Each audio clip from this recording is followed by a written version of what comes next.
Welcome, everyone, to Live with Mr. Linder.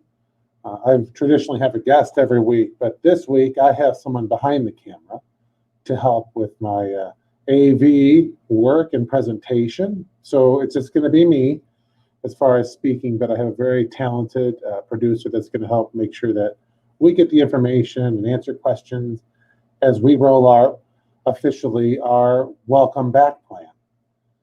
So I'm going to go ahead and get us started here, as I do every week, with prayer. In the name of the Father, and the Son, and the Holy Spirit. Amen. Heavenly Father, creator of all things, please continue to guide our Flyer family, just as you have guided your people over all the ages. Help us to see your hand in our world. Continue to work through us, your faithful servants, to do your will and to be a witness to your never-ending love.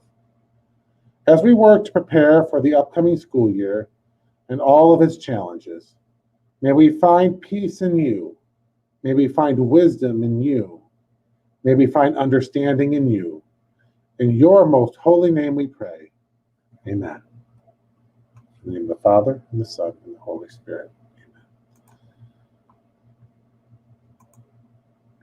So our welcome back plan has been reviewed, and we have been getting lots of feedback from many, many different sources, from the educational field, from the medical field, from parents, from alumni.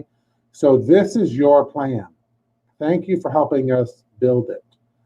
I'm going to show you a whole presentation here that breaks down the plan point by point. But on our website, and I'll go through the website at the end of the presentation, there is actually a document that breaks it down, a multiple page document here that outlines all the things I'm talking about. What you see, one of the things that I want to point out, however, is at the bottom of the document, you'll notice that there are footnotes. So when we were able, when we cite things or we want to let you know where we're getting our information from, you'll see that in the footnotes, there's a lot of great information contained in those. And you'll see that throughout the bottoms of almost every page. For example, on this page, you'll hear about the Swiss cheese approach in a little bit, the United States Catholic Council of Bishops statement on social teaching, and you get the idea. So I'm going to be going through each one of these points contained in this document right now in my presentation, but I wanted to just start out by letting you know more details can be found in the footnotes if you want to know more information of what has inspired the science and art and faith behind this plan.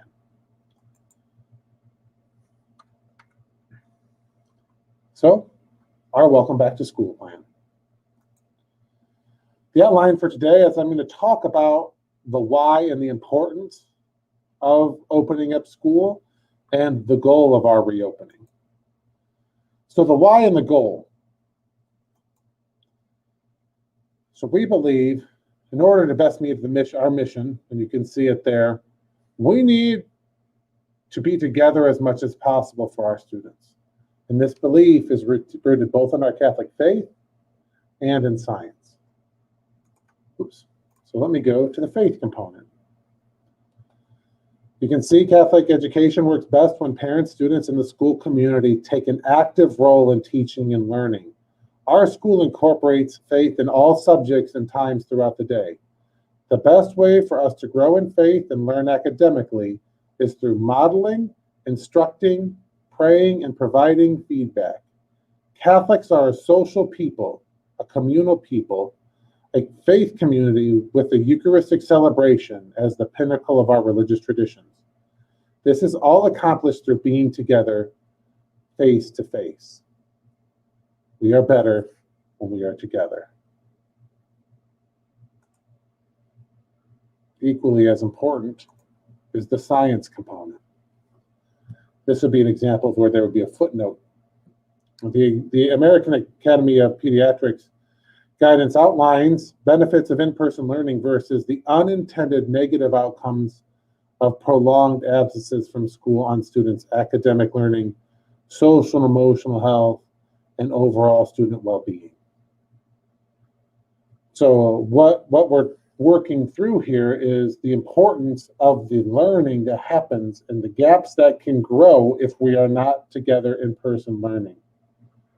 You're going to see our plan for teaching and learning later on, but overall, the rule of thumb is we are better together, learning together, and that in isolation, we're not as able to be as effective as we do when we're traditionally in our learning environment.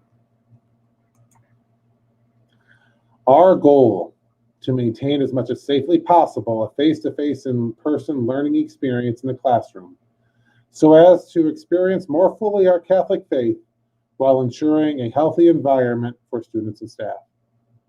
And it's right there in the center of the slide, bold. The intent is to welcome students daily for in-person learning 5 days a week. That is what we're working towards. That is what we intend to do. How are we going to do that? Well, you're going to see here in a moment a little video that explains this Swiss cheese approach to health. So I'm going to click on the next slide, and we're going to see that little video, and I'll explain our approach.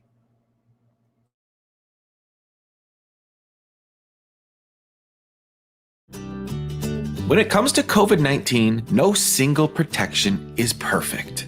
You cannot reduce your risk of infection to zero by wearing a mask, or washing your hands a lot, or staying 6 feet away from others. Think of each of them, though, as a slice of Swiss cheese. They're not perfect. They've got holes. But slices of Swiss cheese have holes in different spots. And as you stack them, the holes become covered. It's the same with these layers. Wearing a mask, washing your hands, social distancing. As you stack up the layers, the more complete the protection becomes. As we start to re-engage with others, we all need to stack protections to keep ourselves and our communities safe.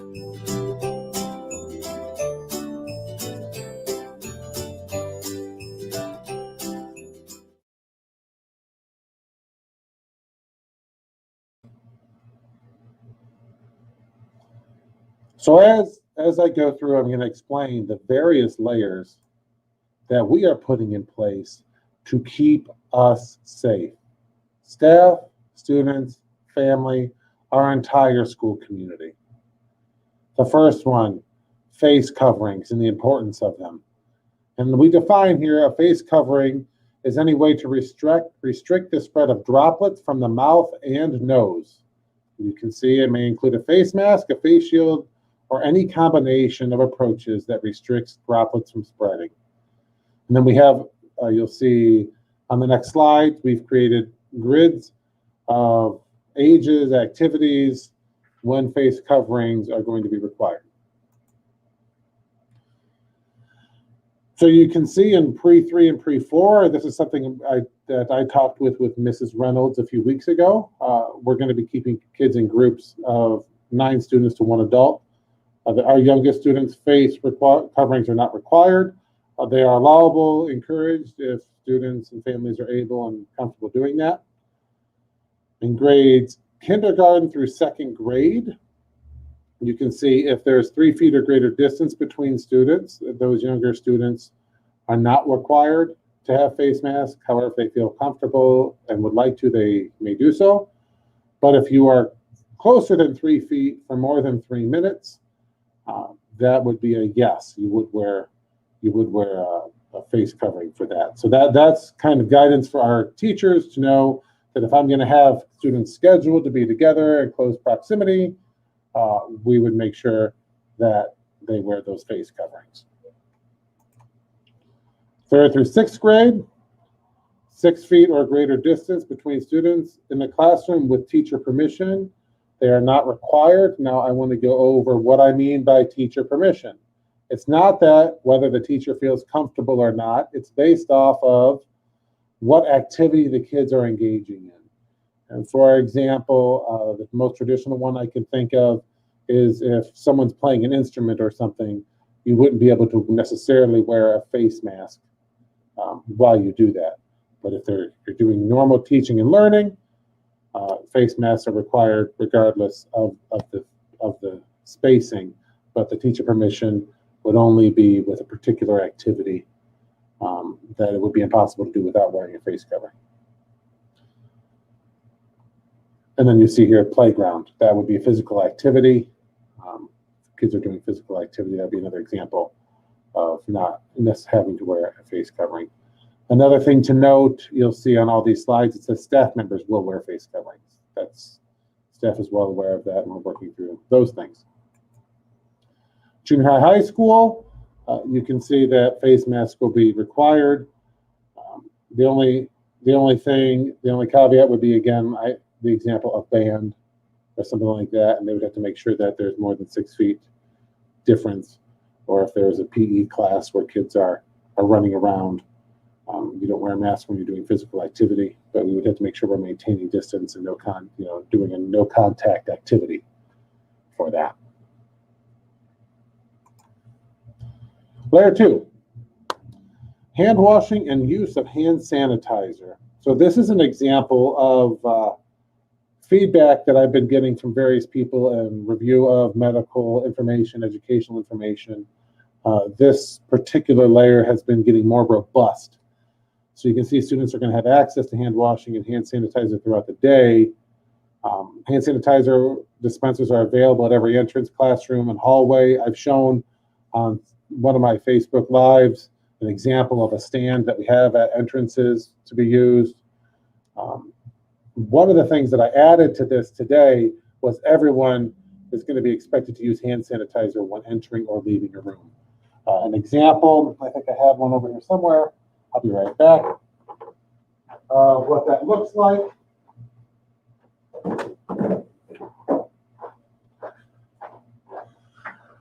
This would be an example of our hand sanitizer dispensers. This will be by every classroom door, every room door. We've ordered 100 of these to ensure that we have enough on campus. So they're going to be readily available, and that will just become part of our daily routine. Layer 3, social distancing. So you'll see a variation of approaches based on age here. So in students preschool through 6th grade, we're going to keep students in their classroom groups. Students in these grade levels will stay in the same group throughout the day. So we're going to minimize the ability of classroom groups, the self-contained rooms, will not interact with other self-contained rooms. That will help to keep track of the contacts that kids have throughout the day. And you'll see the American Association of Pediatrics guidance states that spacing as close as 3 feet may approach the benefits to 6 feet of space, particularly if students are wearing face coverings and are asymptomatic. So this was part of our approach for our younger kids. Our older students, social distancing, we're working on doing some things in the classrooms, working on restricting movement and having fewer movements in the hallways. For example, we're going to be doing a unique schedule where we call that an A schedule and a B schedule. So on an A day, we'll have periods 1 through 4. On a B day, we're going to have periods 5 through 8. Each period will be longer, so you can do double the teaching in that amount of time. The reason we're doing this approach is to limit the transitions. By limiting the transitions, we limit the amount of time kids can come in close contact with another. One of the things that my understanding and our school's understanding continues to evolve is what does it mean to have close contact? So part of a guidance that I was given recently is close contact may be defined as being within 6 feet of someone for 15 minutes and not wearing a face mask. So we're trying to eliminate that would happen at school. That if you're within 6 feet of somebody, we're not going to have you there for a sustained period of time. And if we do, well, we're going to be wearing face masks a majority of the time anyway. So that's all part of these layers, as you see. Sanitization, extremely important. Frequently touched surfaces, will be sanitized throughout the day using an EPA designated COVID-19 sanitizing solution. We have electrostatic sprayers. So what that means is, you can see a picture there. That's a backpack. We have a few of these. We're getting a few more. You can sanitize the room very quickly with these. Staff members will be getting this bottle, and I've shown these a few times in my Facebook Live. The solution is clear. It's pH neutral. Hardly even has a smell. But just for demonstration purposes, you can spray electronic things. You can spray paper. It's a very fine mist. It sanitizes very quickly. It kills things such as COVID and a myriad of other items. Layer 5. All these layers are equally important. In order to have a safe and healthy school year, we need our flyer households to work together in engaging in COVID-19 safe practices. These practices include, but are not limited to, and you can see those there. We've been talking about this, I feel like, for at least 4 or 5 weeks, that if we want to have school, if we want to be in person, we need people to be as safe and enter into these safe practices at home as well as at school. If we do this at school the whole time and then we ignore these safe practices at home, we're welcoming a potential virus into our school. So nothing's foolproof, but all these layers are equally important to keep our school safe. And just so you know, I do have a producer monitoring the comment section. So if you do have questions throughout, she's going to help feed those to me so I can help answer them. I'll pause here for a little bit. This is kind of a natural break before I go into another section to see if there's any questions about the layers. There's only 2, but you'll get to them. Okay, so my producer says that there's a few questions, but they'll address later on in the presentation. So I guess that means forge on, Mr. Linder. That's what I'll do. COVID-19 specifics. What are some of the things that we're doing specifically at buildings and grounds, and what are going to be some of our procedural things? So it's important to know that we are monitoring our students and staff through screening and self-reporting. So the things that we're looking for is that we keep track of the date someone reports symptoms to us, when they were last in contact with the school community and what was that activity, when they got COVID test, when the results came in, what they were, and the date of when the person returns. So we have a large spreadsheet. We keep track of all of those things. I keep track of all of that, and it's very confidential. It's not shared with anyone for obvious reasons. We keep all that data very secure and safe. But that helps us to see trends in our own school to make sure that we're engaging in safe practices and make safe decisions. So again, I just kind of said that. So we're collecting that data to help us make timely decisions. And we've had a few examples of this, Flyer family. You've had phone calls from me. You've seen letters. We had we made some decisions yesterday based off data that we received immediately, and we're able to isolate, contact trace, and keep people safe, and then allow people to return back to our school community that were determined to be not direct contacts. So that's how we're going to start out with these things. We're going to start big so we can get things under control, collect our data to make sure everyone's safe, and once we get the okay, we'll do what we need to do between contact tracing and working with our local health department. Huron County Public Health has been great to us and has been very responsive to any phone calls that I've been making to them. So they've been great partners for us. So I kind of went over this a little bit, but it's really important. We can be responsive and we will be transparent and clear. The best way for this to work is for that to be reciprocal. When we have honest and clear communication from home, how kids are feeling, how families are feeling, and we're engaging in those safe practices, that allows us to make sure that we stay as safe as we can and can keep our school healthy, safe, and then educationally sound. this is also really important. I want to point out because this is another tweak that continues to change. School will be open to those who have no symptoms of COVID-19. Individuals that have tested positive or have been identified as a direct contact of someone with COVID may return to school once they meet the CDC guidelines. So the question could be, what are those guidelines? If you go back to the document, so I'm going to do that real briefly here. I'm going to go back to this overarching document, and I look down and I scroll. It says, click here for the CDC guidance of returning to school after recovering from COVID. I click here, there's the link. And the reason I have updated this wording is our understanding of COVID continues to change across the country, across the medical profession. And so these rules are changing. So this helps explain, for example, I think, or I know I have had COVID and I have symptoms. You can be with others after, and it tells you at least 10 days of symptoms first appeared, and at least 24 hours of no fever reducing, and symptoms have improved. But the CDC could come out with new guidelines tomorrow. So that's why you'll see statements like following the CDC recommendations. I'm not a doctor.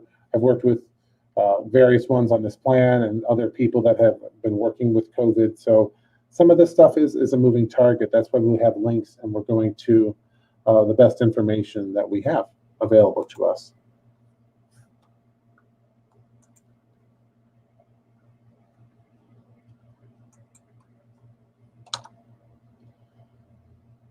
So any questions about that specifically? Because I know that's been a question I've had in emails a few times.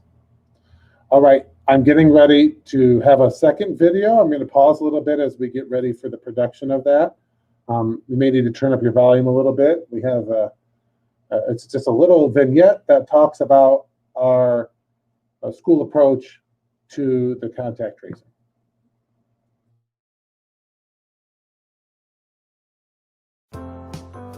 Hi, we at North Catholic School would like to share our guiding principles to COVID safety. Please meet Healthy You. Healthy You has done his part in socially distancing and wearing a mask to stay healthy. But Healthy You is asking the same questions as you. In what situation will the school have me isolate? Great question. Let us answer that for you.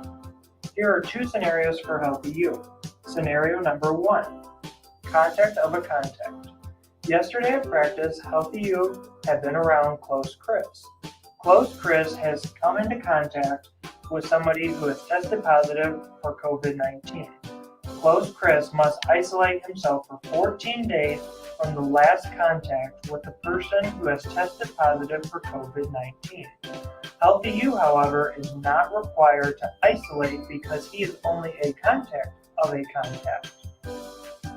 Scenario number 2, direct contact.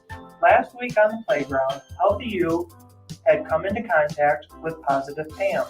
Positive Pam has just found out that she had tested positive for COVID-19. Healthy You is now a direct contact and must isolate from the school community for 14 days from his last contact with Positive Pam. We hope this video helps you and your family. These are the guiding principles we use in all the scenarios you see. When we openly communicate with each other, we allow our school buildings to be open and safe. Please view our Welcome Back plan for more guidelines, or please reach out to your building principal with any further questions.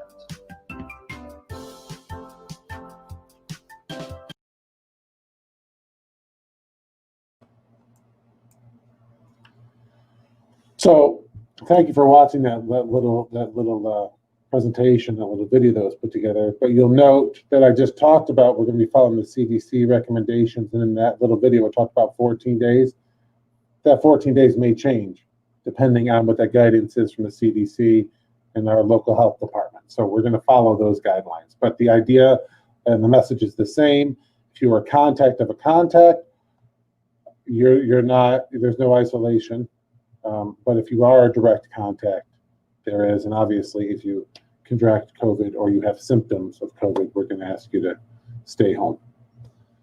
So here's some more scenario responses. You can see this fully in the multiple page document that I've been referencing that's on our website. So a few scenarios: a student and staff member contracts COVID, quarantine, isolate at home, and if able, engage in remote learning at home until released by Huron County Public Health. That's what HCPH stands for, Huron County Public Health. Scenario 2, staff member has a direct contact with a person. So they've been identified as being a direct contact. Again, my current understanding of that is within 6 feet for 15 minutes without wearing a mask, stay home and engage in remote learning until released by Huron County Public Health or whatever that guidance will be. Student staff member has direct contact with a person presenting COVID-19 symptoms. Staff will attend school as normal. So this is, again, someone who's has a cough, right? They're presenting some symptom, haven't been tested. Well, you will attend school as normal. As a staff member, students will be permitted to attend school, but parents and guardians, it's at their discretion. For example, people have allergies. I know sometimes I have allergies. Could present itself as a symptom. Student staff member has a member of their household who came in direct contact with a person confirmed to have COVID. The member of the household is quarantined at home but has no symptoms. This is really important. So someone in your household that's not in our school community has come in direct contact, has no symptoms.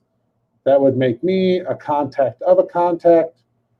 I would attend school as normal. And again, students would be permitted to attend school at the parent or guardian discretion. Scenario: student staff member does not feel well. This is simple. You don't feel well, stay home. Stay home. If you don't feel well, we can't have you at school.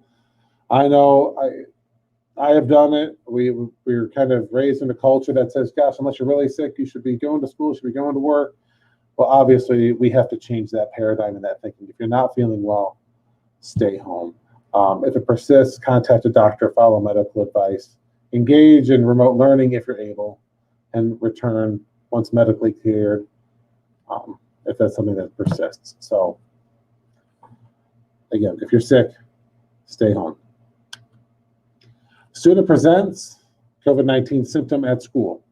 So kid comes into school, was fine at home, is not feeling well.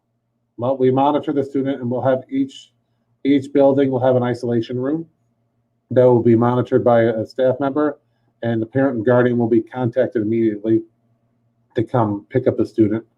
Those isolation rooms will be sanitized and cleaned after each time that those are in use. If a staff member presents a COVID-19 symptom, they will go home immediately, contact the doctor, and follow medical advice, and return once medically cleared. So I don't have every scenario that's possible, but that's pretty, you can kind of see the plan and the thought that goes into that. So I talked about this a little bit already, the isolation room. So anyone who becomes symptomatic, any student, again, staff will monitor that. And students will be picked up, the room will be cleaned and sanitized. So it's really important that we communicate clearly and openly with our flyer families. We have had some practice recently in doing that. We are honing that skill to make sure that decisions and communication comes out that are clear and timely. Because again, open, honest, timely communication is how we'll do this together. So there is a potential that exists that grade levels, classrooms, buildings, or our whole school system may need to close for periods of time to combat the spread of the virus and to allow for more deep cleaning and sanitization. That will be based on our data. If we have a cluster, we're keeping kids in groups. So if a student in a student group has COVID, we're going to have that class, that group, stay home for a period of time. But that doesn't mean the whole school may shut down. That all depends on our specific data.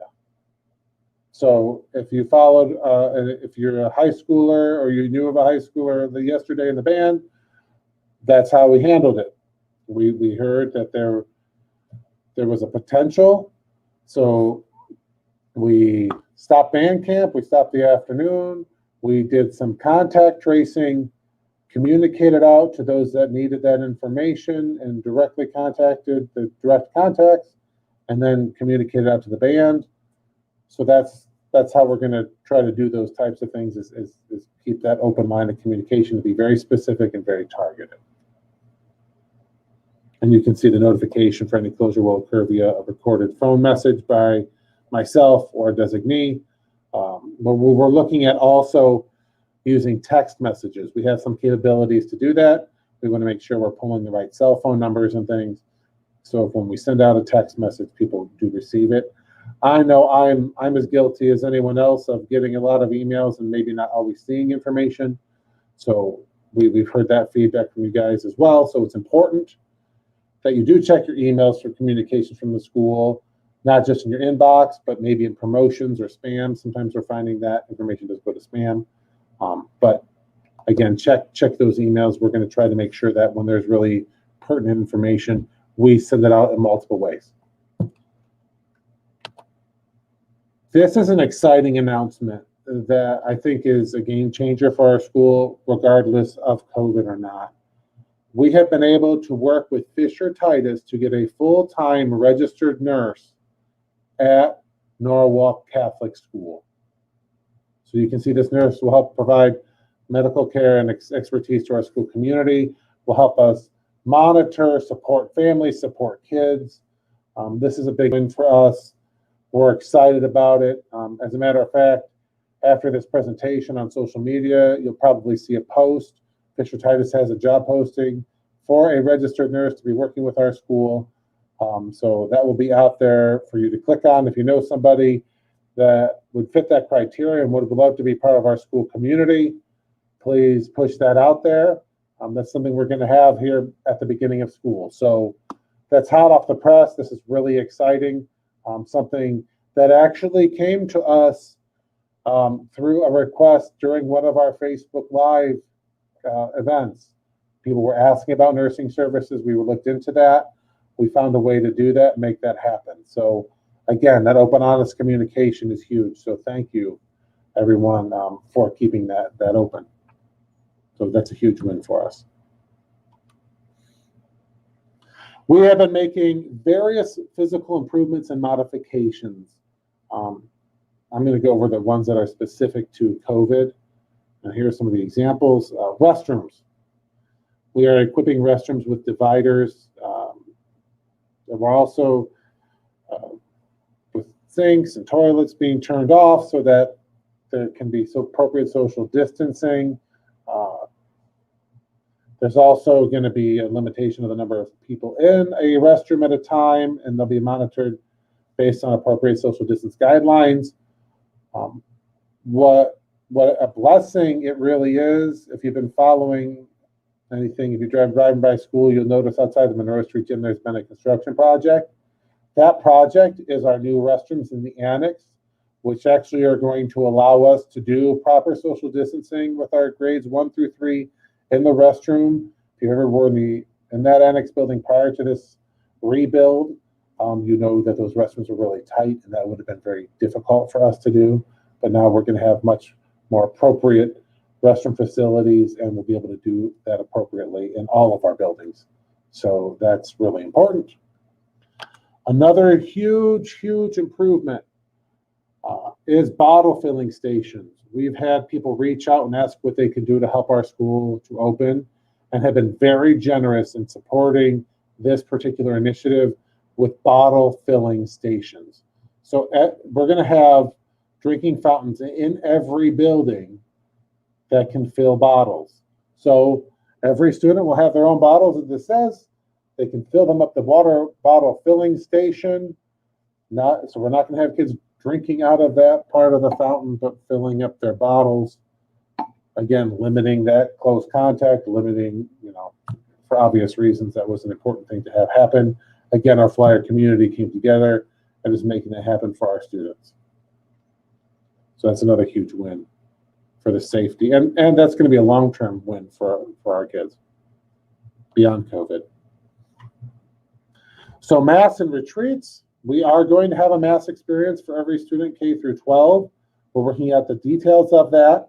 There may be a mix of having students in church and having it virtual as we maintain social distancing and our class groupings. But we know we're going to have that weekly mass experience. So we're working with the parishes on that, both St. Mary's and St. Paul's, and that's a big commitment that we absolutely want to keep that going. Class retreats, we're going to also have an experience for that for every grade level. The details for each retreat, we're going to make sure we follow safety protocols, but details will become more available as we go closer to that time. So we're going to have to rethink some of the things that we do retreat-wise, maybe do some things on campus, maybe at the local churches. So stay tuned. But those are things that we will make sure happen at some capacity. So arrival and dismissal, each building is going to have a specific plan to facilitate the arrival and dismissal to allow for proper social distancing and screening. We will be screening kids and adults, all staff, as they enter the building.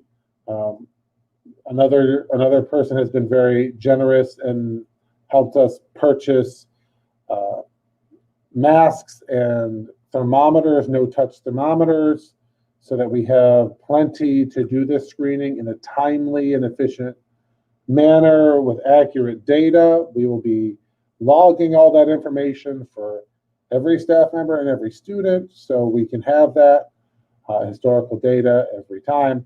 So that's going to look different in each building.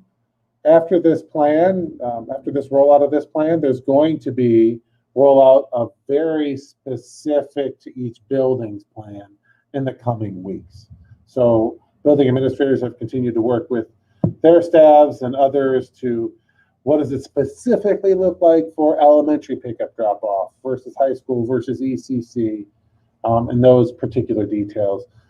I didn't feel that I was going to be able to spend the amount of time that takes for all of those plans today, but I want to let you know that there is a plan for each specific one that will be rolling out in the coming weeks.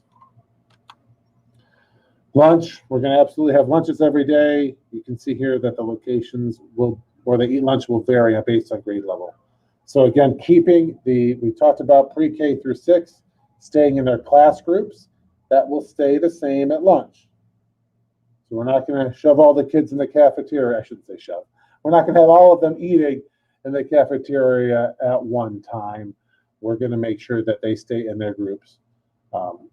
Now, the older students, you can see here, junior high, high school, they'll be eating in multiple locations throughout the campus to allow for proper social distancing. So in smaller groups, it's harder to keep, it's not really possible to keep our junior high, high school in class groups like we have our elementary and ECC.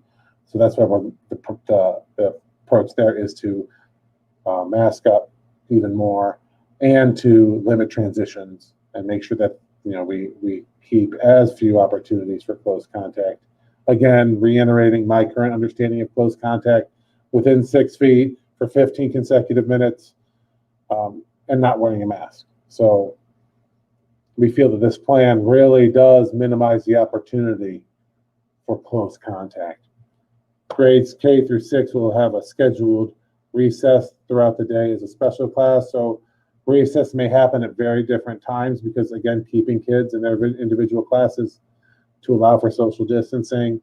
So it won't necessarily be the traditional recess right after lunch, but you will have that gross motor opportunity to do things outside on the playground. We'll make sure that we sanitize the playground as appropriate between each group of kids that uses it. So you can see where there's going to be extra steps to things, but that is definitely doable, and the staff is on board with working out the particular details. So we got to do this together.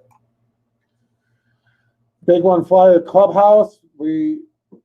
Anyone that follows the governor knows that things are evolving day to day. This is an example of that, the Flyer Clubhouse, as we're working through some of the new items that he has for before and after care.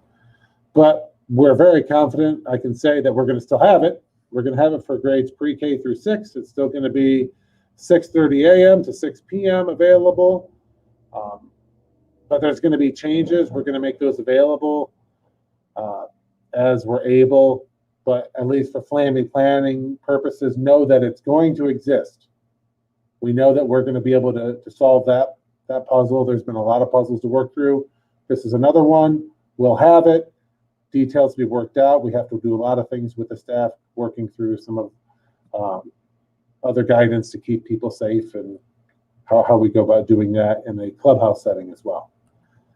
Transportation, this is just a note that each public school that transports our students is working on their transportation guidelines. So make sure you reach out to your public school if you need bus transportation for your child to Norwalk Catholic. I talk fairly regularly with Mr. Fisk at Norwalk City School. We've talked about transportation. So they're taking very good safety precautions. They're going to load the bus from the back to the front and unload it from the front to the back. Bus riders have to mask up. They're going to be doing some, I believe, some type of divider for the drivers. So they have a plan. They believe it's going to keep kids safe. I agree. And if you are in Norwalk City School District, we did send out an email. We'll put a link on social media about a form you have to fill out for that transportation. So be sure on the lookout. Again, you could check your emails. Make sure you're checking your inbox, your spam, your promotions folders to get that information. Visitors, this is just where we're at today in order to keep our school safe, is we're not permitting visitors in the school at this time. And if someone needs to meet at the school, we're going to schedule a virtual meeting.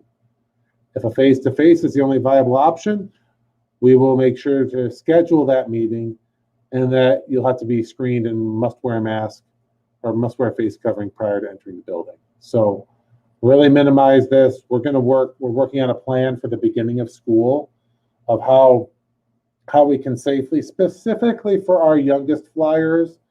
I know I have some preschoolers that will be coming to school. And if they can't walk into school at least one time with mom and dad, that would cause some anxiety. So we are working on a plan of how to do that. It may not be the first day of school. We don't know, but we're going to have to make sure that we keep limited exposure and direct contact opportunities. So things will look different. Orientations may be virtual. We're figuring all of that out too. But we hear you. We want to have school. We also want to make sure that we are safe as we possibly can be. Field trips, we just don't feel comfortable even having field trips, at least for the first quarter of the school year. That's something that we will continue to evaluate, as we're evaluating everything as a society. It seems to be a week by week, month by month basis. So assemblies, same idea. We're not going to have any at this time. Obviously, large group gatherings are something we're avoiding, but we may have opportunities through use of technology to get students together in a different, unique way. So we're looking into that as well. Any questions before I go into teaching and learning? Okay, so there's the other question, and my producer seems to think I'll do an excellent job in this next section to answer some of those questions. So awesome. Teaching and learning. So this is really important. So our foremost approach to this will be that the core is in-person daily instruction. We are also providing remote access to in-person learning. All teachers are going to use the Google Classroom platform, and this approach will allow teaching and learning to keep that long-standing tradition of excellence in academic and faith-based instruction. So you're going to see information in the following slides about what that looks like. So we're going to use Google Classroom platform for in-person learning and for remote access learning. Traditional in-person learning, this is probably the most understood. This is school, a traditional model. Kids come to school, they learn with teachers in classrooms. That's a traditional in-person learning. Technology, another huge exciting thing is the technology infrastructure, hardware that we have been able to add to our school this summer has been tremendous. So we can officially say now that all students in grades kindergarten through 12th grade will have access to a Chromebook computer individually assigned to them. So that wasn't something I was able to say publicly until recently. So each student will have an individually assigned Chromebook for them. Now, students in 7 through 12, they're older students, they're going to have more responsibility. They can take that with them. They'll be responsible. It can go home, wherever, but that's their device. Students in grades K through 6, we're going to keep those here at school. And now if a student has to engage in remote access to in-person learning in those grades, K through 6, the Chromebook will be permitted to be used at home as needed. So that if that option is chosen, we have that access. We can give kids Chromebooks to take home in grades K to 6 as well. I think it would make sense to most all of us why we wouldn't necessarily feel comfortable having K to 6 carrying Chromebook laptops back and forth in their book bags. Google Classroom. Students will be able to access their Google Classroom account through their school email. So every student, actually from our youngest flyers in preschool through 12th grade, have their own school email address. That is how you access Google Classroom and the Google Suite. So we'll be using this for traditional in-person learning and remote access. It says actress, but we should say access. It's a typo. I'll fix that after this. So the point, the parts of a Google Classroom, and some of you have experienced this with some of our learning in the fourth quarter. There's the stream. That's an area where it's like a message board. You can have back and forth communication between students and teachers. They can post videos and whatnot. The classwork that's where you post assignments and resources. And it's really important, this Google Meet link that allows for only the students to access the Google Classroom remotely. You have to have a student login. You have to be assigned to that class. If you're not assigned to that class, that Google Meet link won't work for you. So it's a very secure way to ensure that only kids in that class can remote access into that live instruction. So I have a little link here I'm going to go to, and this is a Google Classroom I used for the class of 2020 for the fourth quarter, just to continue to engage with them, but I'm going to show you some of what I'm talking about. You can see here I am on the stream page, and Mr. Conley had a comment here, the resource he was sharing with the students on here. This is the Google Meet link. So anytime we meet, you would log into your Google Classroom, you click on the link right on that header there, and it gets you into that meeting. So you can have some live interaction face-to-face. Those also can be recorded, actually, which is a nice feature that Google has added. There's a tab for classwork here, and you can see some of the different activities that those seniors did. They did an excellent job. They're now alumni of St. Paul High School, which is wonderful. And then, again, stream, classwork, and then the Google Meet. The people will just tell you who's in you would only be able to see that as a teacher in the grades. Kids could see grades, but our grades are actually taken through Power School, so the grade function in Google Classroom really isn't how we're going to communicate grades. We'll continue to use Power School for that.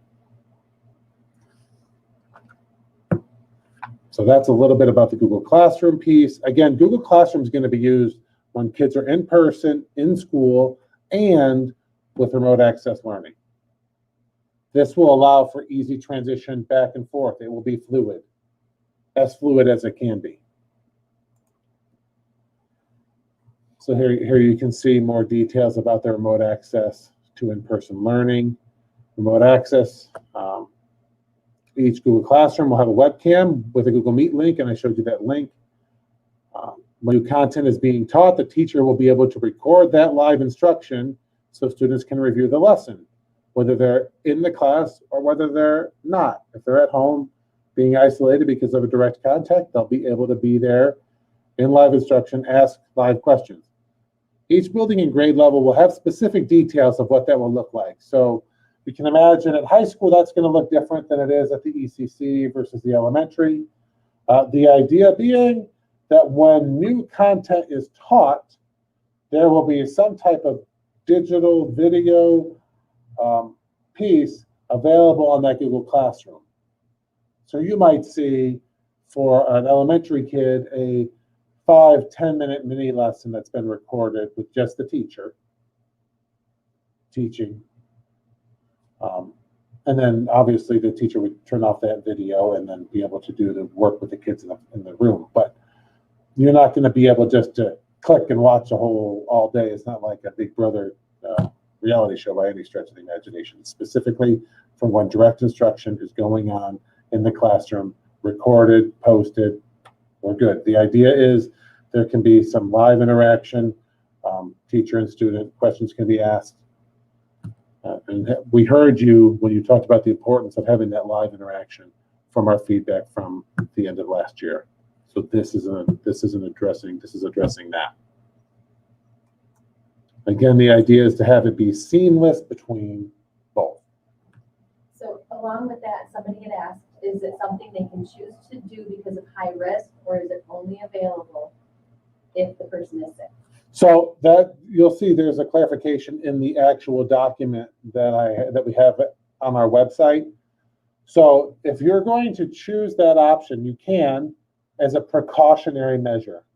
What we're asking for and we're working through is you have to work with your building principal on that request, and we're going to ask you to commit to that for a period of time or to develop a schedule with the principal. Because what we want to make sure is that we keep track of where students are. If you're wanting to choose to do that and you say, I want to try that for 2 weeks, what we don't want to have happen is that someone tries it one day, then off a day, then on a day, then off a day. We think that would hurt with consistency. But yes, that is an option that is available to people as a precautionary measure, as well as if someone is not feeling well. So that's kind of our thought. It's a fluid thing. But if you're going to choose it as a precautionary measure, you have to work with your building principal, and they'll work out the details with you. It's a very good question. So the website, I'm going to show you. We have lots of resources here. Our welcome back. This is live right now. You can see on the left-hand side of the web page, we have our supply list now posted. You'll be getting an email with a supply list as well. You'll see there's Stuff the Bus. That's a great collaboration. There's some great people that put that on every year. Collaboration between our two schools in Norwalk to help give kids the school supplies they need. We actually have some seniors doing that, supporting that as a senior project. You will see our welcome back plan. That link will take you to this document. So you'll be able to see the details. Click on the links from that as well. You'll see our revised district calendar and the transportation link I talked about for Norwalk City Schools. Transportation department is in there as well. That's really important. Again, if you live in Norwalk City, it's a very simple form. I'll click on that. You can see right there in English and in Spanish, just answer these questions. And then I know they've been getting lots of great information back using that form. So, we're really happy to continue to collaborate with our public school counterparts to make sure that all students in Norwalk can get transported to school. So this page will be updated too with information, and it's important to know that, and I'm sure we all understand, we've all lived this, that this information is the best information that we have today with the resources and items that we have available to us. So our plan, we feel, is solid, but we also understand that we have to be nimble and flexible. So I know you guys have been great for that for us and continue to be. So, and you guys are allowing us to do that as well. So thank you for that. Other questions? Yes, there's a concern about the sanitation of the bottle filling stations and how those will be sanitized and if they will be monitored regularly. I don't know. I'll have to get back to you on that. There's concern because they sip from the water bottles and if those are touching. Yeah, those have just recently come in. I don't know how no touch the water bottle filling station is. I'm guessing that there's going to be instructions on how to clean that. So we'll learn and do that well as we install those.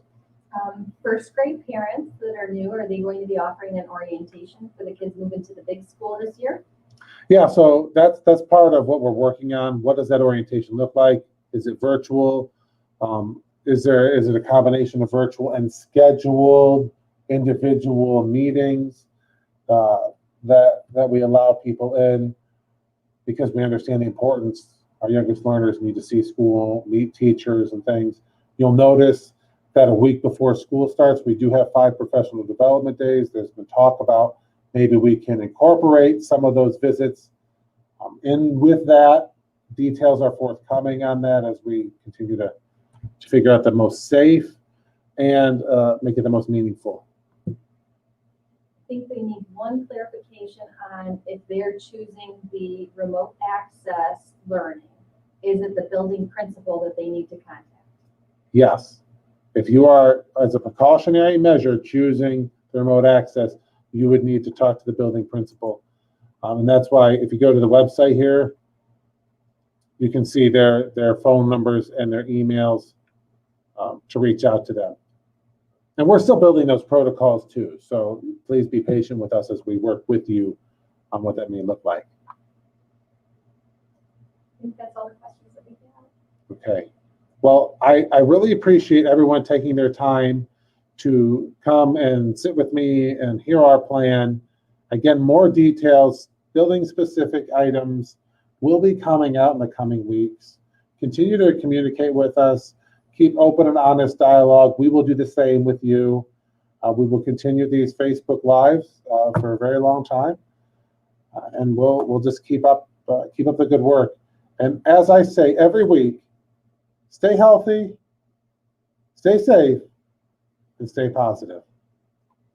Thanks, everyone.